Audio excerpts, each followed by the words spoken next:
Hi guys, Cynthia here, and it's time for our newsletter, right? I've been thinking a lot about what I wanted to talk about this month, and I kept kind of coming up blank until a topic kind of reached out and bit me, so to speak. You know, the other part of my work aside from time management is I pivoted some of my work to do cultural assessments. And one of the results of these polls or assessments that we've seen every month for the past 6 months, we've seen individuals respond that they are anxious and frustrated into moving into something the equivalent of depressed and stressed. And it's probably a natural evolution to see that considering the circumstances we've been under for the last 6 months. And then I kept hearing, and I'm sure you have too, the statement, well, don't worry about things you can't control or that you have no control over. Just worry about the things that you can impact. And I think that's basically good advice. But I was thinking about, well, on those areas where people do have a choice, how are they spending their time? I posted a link or a post in LinkedIn last month that got like 61 reviews. And the link was about what to do with boredom. So as human beings, we need and look for a challenge. That's part of what makes us up. So I'm thinking, well, okay, we have this time. Some of us may be bored. We haven't sought the challenge. Or we have and it wasn't the right one and we gave up, whatever the reasoning is. But I thought how important it is to kind of develop or identify and then try to develop some activities or challenges around that choice. And then try to put it kind of on automatic pilot, if you will, so that we have some direction to our day. So I'll give you an example. I have always gotten up early in the morning and walked a couple miles. And I have continued to do that during this pandemic, except that I'm walking, outside very early in the morning, and I love it. But it really doesn't do much for my strength training. So I have a corner of the office. I set up some strength training instruction.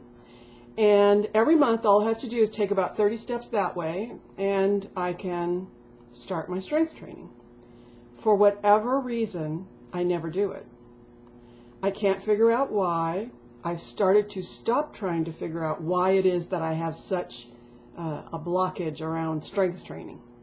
I know it's good for me. I know it's important for people my age. I know all the reasons why, yet I still don't do it.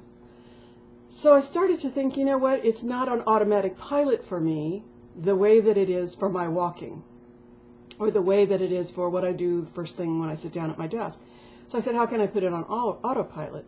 And I remember reading a book quite a while back called If This, Then That. Yes, there is an app called If This, Then That.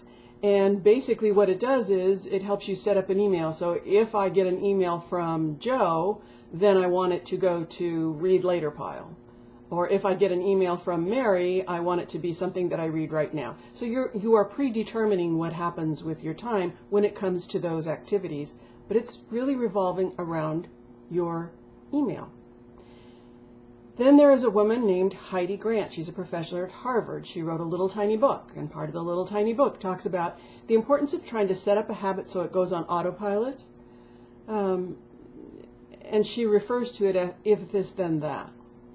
So I decided to try it, and what I said to myself was, okay, Monday through Friday, my rule is if it's Monday, I go for a walk.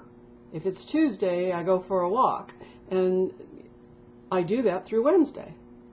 Now I set up a if this, then that by saying, well, if it's Tuesday, Thursday, or Saturday, then it's time to do strength training. So that I don't have to think about it during the day. I don't have to find reasons not to do it when I come down to my office. It's simply a predetermined rule for me that I made up for myself. I guess I could change it to Monday, Wednesday, Friday, or anything I wanted it to be. The issue is that it's gotten much easier for me because I made the choice ahead of time to challenge myself, and then I took it and I put it on autopilot.